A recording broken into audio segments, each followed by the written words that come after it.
लेकिन फिर भी देखिए आप भगवान कृष्ण का चरित्र उठा करके देखिए, स्वयं समर्थ है, स्वयं योगेश्वर है, स्वयं चक्रधारी है, भ्रुकुटी तन जाए तो सृष्टि को समाप्त कर देने वाले हैं। लेकिन धैर्य देखिए, युद्ध कराना ये मन बन गया है, पर फिर भी शांति दूत बनने के लिए तैयार है कि मैं फिर भी शांति दूत बनूंगा एक बार। है सब पहले से तय कर दिया है कि मुझे इनको मारना है, समाप्त करना है। लेकिन ये कृष्ण का धैर्य है, इतनी जल्दी जल्दी काम नहीं करना है, शांति से करना है, धैर्यता से करना है। और सही देखा जाए ना तो कृष्ण जब उसके रथ के ऊपर सवार थे, बस वहीं विजय हो गई थी। उसी दिन लिख दिया था कि जिधर कृष्ण है उसको कोई हरा ही नहीं सकता है। यह भी तय हो चुका था। भगवान कृष्ण शांति दूत बनकर के इस हस्तिनापुर में पहुंचे, अपनी बात रखी, थोड़ा सा साम्राज्य पांडवों को दे दिया जाए, युद्ध को स्थगित कर दिया जाए। भगवान जानते थे कि दुर्योधन उठ करके खड़ा होगा, वही बात जाको प्रभु दारुण दुख देई, बाकी मति पहले ही हर ले। दुर्योधन ने तो मति हर रखी है सामने, ये ऐसा कह ही नहीं सकता कि हाँ युद्ध नहीं करेंगे। पहले वैसा माहौल ही वैसा बना दिया, व्यवस्था ऐसी बना दी, अपने दिक्पालों को आदेश वैसा दे दिया, माता सरस्वती को लगा दिया कि कहीं हाँ नहीं कर दे ये ले, आप ध्यान रखना ये खड़े रह करके। योगेश्वर है, सब उंगलियों पे घूम रहे हैं वहां तो। और हुआ क्या, दुर्योधन ने भरी सभा में उठ करके कह दिया कि चाहे सब मान जाए, सब मिलकर के संधि कर ले, लेकिन ये दुर्योधन नहीं करेगा, युद्ध तो होगा। भगवान गदगद हो गए कि मैं यही चाहता था कि उधर से तो शांति का प्रस्ताव आया था, पर ये नहीं माने, आप लोग नहीं माने, इसलिए युद्ध हो गया।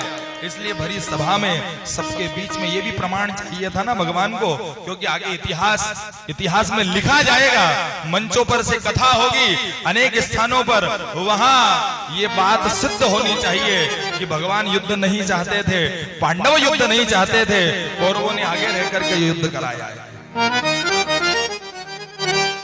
और जब उस सभा में उठ करके कह दिया, बोले युद्ध तो होगा, भगवान के साथ में बहस होने लगी साहब। और वहां पर उस सभा में विदुर जी भी आए। विदुर जी को पता लगा कि द्वारिकाधीश श्री कृष्ण आज हस्तिनापुर पधार रहे हैं, शांति का प्रस्ताव लेकर के आ रहे हैं। तो एक समय तो वो था कि हस्तिनापुर के महामंत्री थे, कोई भी इस तरह का कोई व्यक्ति आता तो सारी व्यवस्थाएं विदुर जी के हाथ में रहती थी। लेकिन एक आज साधारण मनुष्य बनकर के रह रहे हैं, तो आज पब्लिक के बीच में खड़े हैं, आम लोगों के बीच में खड़े रह करके कि मैं अपने भगवान के दर्शन कर लूंगा, बस मुझे दर्शन हो जाए। वो भी उस सभा में मौजूद थे।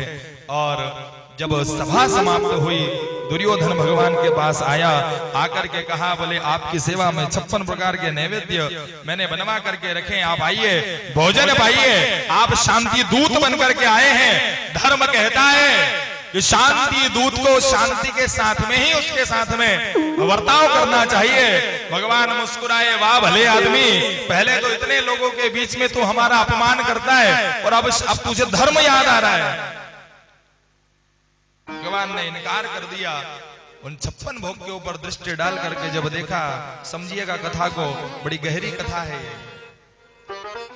दृष्टि डाल करके जब 56 प्रकार के नैवेद्यों पर भगवान ने देखा, तो भगवान ने क्या देखा, भगवान आपके द्वारा दी गई सामग्री को तभी ही स्वीकार करेंगे कब, दुर्योधन के लिए भगवान ने जब पूर्व चरित्र देखा दुर्योधन का, कि जिसने अपने भाइयों को दूध में जहर मिला करके दिया हो, जिसने लाक्षा भवन बना करके और 5 भाइयों को अंदर करा करके बाहर से अग्नि लगा दी हो, जो अपने भाई का नहीं हुआ वो मेरा कैसे हो सकता है, जो अपने भाइयों को नहीं खिला पाया तू मुझे क्या प्रदान करेगा। भगवान ने तत्काल इनकार कर दिया, मुझे नहीं चाहिए, मुझे भोजन नहीं करना है, मुझे भोग नहीं लगाना है। कहा, बोले क्यों? तो भगवान ने कहा, बोले आज मेरा निमंत्रण विदुर चाचा के घर है, आज मुझे वहां भोजन करने जाना है। विदुर जी से मुलाकात ही नहीं हुई है, कोई बातचीत नहीं हुई है, और सीधे आदेश निकाल दिया कि आज हम भोजन वहां जाकर के करेंगे। ये देखिए त्याग का प्रतिफल, इतने बड़े पद को अधर्म ना हो इसलिए त्याग दिया। तो आज भगवान ने उनको फल दे दिया, क्या, जाओ मैं तुम्हारी कुटिया में पधार रहा हूं, वहां करके भोजन करूंगा। अब स्वयं परमात्मा आकर के घर में भोजन कर ले साहब, इससे बड़ी कृपा दुनिया में और क्या हो सकती है? जैसे ही विदुर जी ने सुना, सभा में आम जन के बीच खड़े हुए थे, ऐसा लग रहा है मानो स्वप्न देख रहे हो। समझ में आया, दौड़ लगाई, अपने पर्णकुटी के तरफ आए और नाचते हुए झूमते हुए आज रोम रोम पुलकित हो रहे हैं। आकर के अपनी पत्नी से कहा, बोले देवी कंठ अवरुद्ध हो गया, आवाज बाहर नहीं आ रही है? जब कोई बड़ा भारी आदमी अपने घर आने वाला हो तब घर वाले सब कैसे व्यवस्था में लगते हैं। कोई चादर सही कर रहा है, कोई झाड़ू लगा रहा है, कोई पोछा लगा रहा है, कोई भोजन की व्यवस्था देख रहा है, कोई शरबत की देख रहा है, कोई नाश्ते की देख रहा है। सब पागल जैसे हो जाते हैं जब कोई बड़ा भारी आदमी घर आने वाला होता है। अब यहाँ तो इतने बड़े आ रहे हैं कि इनसे बड़ा कोई है ही नहीं है। विदुर जी को कुछ भी समझ नहीं आ रहा है कि मैं क्या कर दूं। जैसे आपके हमारे भाव बनते हैं, हमारे घर में आए तो हम ऐसे रहते हैं तत्पर, ये जरा सा आदेश कर दे कि क्या करना है हम कर डालें। वैसे ही आज विदुर जी के घर स्वयं जगन्नाथ पधार रहे हैं। अपनी पत्नी से कहा, बोले देवी घर में कुछ खाने के लिए है? हुआ क्या पहले तो ये बताइए। द्वारिकाधीश श्री कृष्ण आज हमारे घर भोजन करने के लिए पधारने वाले हैं। विदुरानी ने जैसे ही सुना मानो अमृत घुल गया हो कानों में, रोम रोम पुलकित हो गए। थोड़ी देर तो समझ में ही नहीं आया कि हो क्या रहा है, सब भूल गई, सारी सुध-बुध हो गई। और कुछ देर के बाद जब समझ में आई, पूछा, बोले क्या कहा? बोले हाँ, द्वारिकाधीश हमारे घर भोजन करने पधार रहे हैं, घर में कुछ है? विदुरानी ने पूरा घर छान लिया साहब, अन्न का एक दाना घर के अंदर नहीं प्राप्त हुआ, क्योंकि स्वयं तो कंद मूल फल पत्ते खा करके अपना उदर पालन करते हैं। घर में कुछ नहीं है। विदुर जी ने कहा, बोले देवी चिंता मत करो, कुछ मुझे सामग्री रखने के लिए कोई पात्र दे दो, मैं बाजार जाकर के अभी कहीं किसी साहूकार से कुछ सामग्री ले आता हूँ, और जब कभी हमारे पास रुपया पैसा आएगा तो धीरे धीरे करके लौटा देंगे। ये किसकी स्थिति है?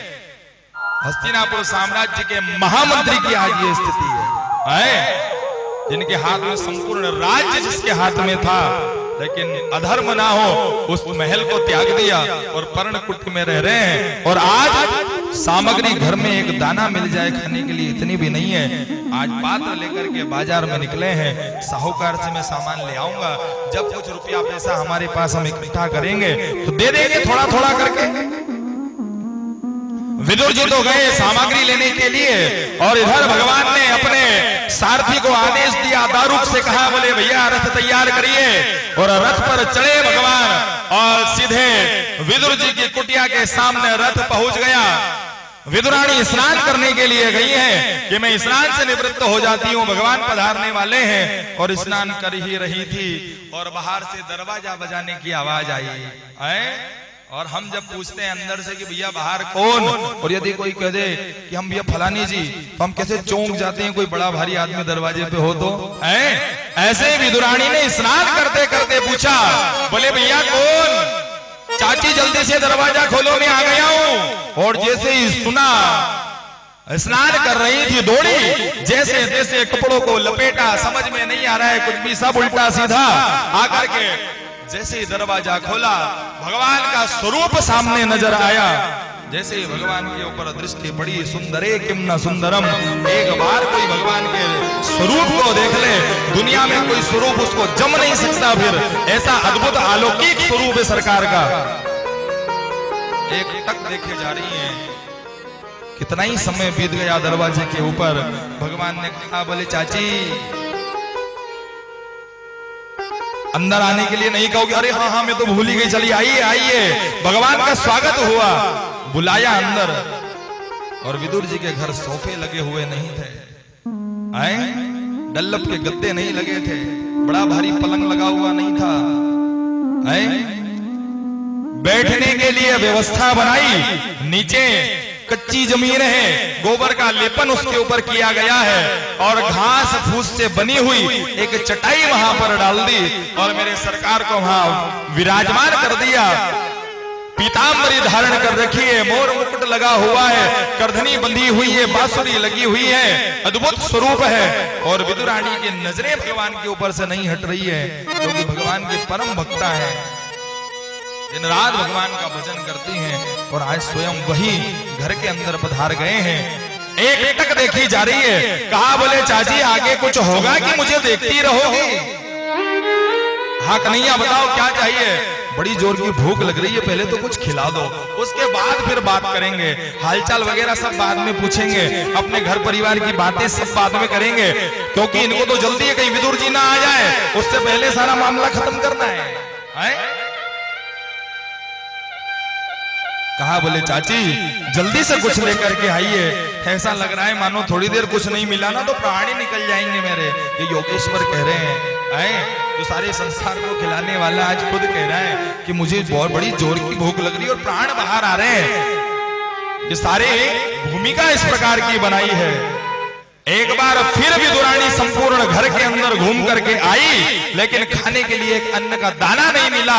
आकर के कहा बोले कन्हैया तुम्हारे चाचा बाजार गए हुए हैं, आती होंगे थोड़ी देर में, वो कुछ प्रसाद लेने ही गए हैं, अभी मैं बढ़िया अच्छा सा प्रसाद बनाऊंगी, आप पाना। कहा बोले नहीं नहीं इतनी देर तो मुझे लगी नहीं रहा है कि मैं बैठ पाऊंगा, इतनी तेज भूख लग रही है।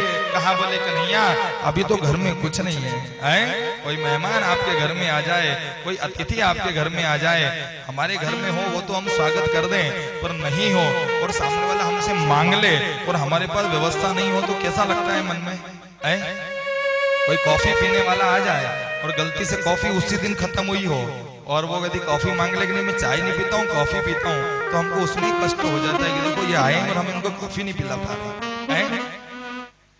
एक साधारण बात है आपकी हमारी, स्वयं सरकार वहां बैठे हुए हैं और कह रहे खाने को दो और सामने वाले के पास खाने के लिए कुछ भी नहीं है, मन में अच्छा नहीं लग रहा है, शर्मिंदगी महसूस हो रही है। इतनी देर में भगवान की नजर पड़ी, कदली फल रखे हुए थे, केले के फल। कहा बोले चाची अभी के लिए ये फल खा सकता हूँ क्या, यही ले आओ? कहा बोले नहीं कन्हैया पुराने हैं, 2-4-5 दिन के रखे, जंगलों से तोड़ करके फल लेकर के आए थे और इनको लंबा समय हो, बोले जो भी है मैं खा लूंगा, आप तो ले आइए। और लेकर के विदुरानी आई, भगवान के सामने बैठी है और केले का फल अपने हाथ में लिया, उसके छिलके उतारे और विदुरानी की नजरें भगवान की नजरों से मिली हुई है, मुखमंडल को निहार रही है, इधर ध्यान नहीं है कि यहाँ क्या चल रहा है। और ऐसी घटना घटी साहब कि केले के छिलके उतारे और केला जो था जिसका गुदा वो तो फेंक दिया और छिलका भगवान की तरफ आगे बढ़ा दिया है। और मेरे प्रभु ने एक क्षण भी यहाँ विचार नहीं किया, अपना मुख खोला और उस छिलके को अपने मुख में धारण करके चबा करके धीरे धीरे बड़े प्रेम से आनंद में आकर के उस छिलके को दबा करके खाने लगे। और मन ही मन भगवान कह रहे हैं बोले चाची आज इस तुम्हारे छिलके में जो स्वाद आ रहा है वही स्वाद मेरी माता यशोदा गलियों में घूम घूम करके मेरे पीछे दौड़ दौड़ करके और मुझे जब माखन खिलाया करती थी, उस माखन में जो रस आता था, उस माखन में जो मुझे स्वाद आता था, वही स्वाद आज तेरे इस छिलके में आ रहा है। दूसरा केला उठाया, पधारिए, वही स्वाद इस छिलके में मुझे आज प्राप्त हो रहा है। दूसरा फल लिया, फिर छिला, फिर केले तो फेंक दिए और फिर छिलका आगे बढ़ा दिया। भगवान ने वो भी धारण कर लिया। 2, 3, 4, 5, 10 इधर ये खिलाती बंद नहीं हो रही है, भगवान खाते बंद नहीं हो रहे हैं। और इतनी देर में क्या हुआ, विदुर जी जो बाजार गए हुए थे सामग्री एकत्रित करने के लिए, वो आए, आकर के दरवाजे पर खड़े हैं और दरवाजे से ये सारा दृश्य देख रहे हैं कि ये चल क्या रहा है। विदुर जी देख करके दंग रह गए, दौड़ करके गए, जाकर के हाथ पकड़ा, बोले देवी पागल हो गई क्या, क्या बात है, क्या हुआ? अरे बोले जरा देख तो लो, तुमने क्या कर दिया, क्या कर दिया मैंने? देखो सारे केले तो वहां पड़े हैं तुम्हारे और केले के छिलके सारे भगवान को खिला दिए। अब भगवान से कह रहे हैं, बोले ये तो है ही पागल है, चाय बनाने वाला चाय में चीनी डालना भूल जाए, लेकिन पीने वाले को तो समझ में आएगी ना कि इसमें चीनी है कि नहीं है। भगवान से कहा, बोले ये तो है पागल, आपको तो समझ आया होगा कि मैं क्या खा रहा हूं। भगवान ने बड़ा सुंदर जवाब दिया, कहा बोले चाचा ना यहाँ तो खिलाने वाले को कोई होश है न खाने वाले को कोई होश है। यहाँ तो दोनों ही बेहोश है, ना तो मुझे समझ में आ रहा है कि मैं क्या खा रहा हूँ, ना खिलाने वाले को समझ आ रहा है कि ये क्या खिला रहा है मुझे। दोनों बेहोश। इतना अटूट प्रेम भगवान की। ऐसा प्रेम सरकार के प्रति प्रकट करना पड़ेगा। वो केले के छिलके खाने के लिए भी तैयार हैं, इतिहास गवाह है। और वो स्थान पास में ही है, ज्यादा दूर नहीं है यहाँ से, जिस स्थान पर केले के छिलके प्रभु ने खा करके गए हैं। लेकिन कोई विदुरानी बनकर के दिखाए, वो आज भी केले के छिलके धारण करने के लिए तैयार है। कमी हमारी है, भगवान की नहीं है। भगवान के सामने जब कभी आना हो, जब कभी जाना हो, कहीं मंदिर जाना हो, तीर्थाटन जाना हो, कथा में पहुंचना हो, चाहे हमारे पास चढ़ाने के लिए, देने के लिए भगवान को हार पुष्प है नहीं है, कोई बात नहीं। रुपया पैसा है नहीं है, कोई बात नहीं। कुछ प्रसाद भोग लगाने के लिए है नहीं है, कोई बात नहीं। पोशाक भगवान को चढ़ाने के लिए है नहीं है, कोई बात नहीं। लेकिन भगवान कहते हैं भाव का मैं भूखा हूं, भाव ही एक सार है, और भाव से जो मुझको भजे उसका बेड़ा भावो ही विद्यते देव। भावना में ही भगवान।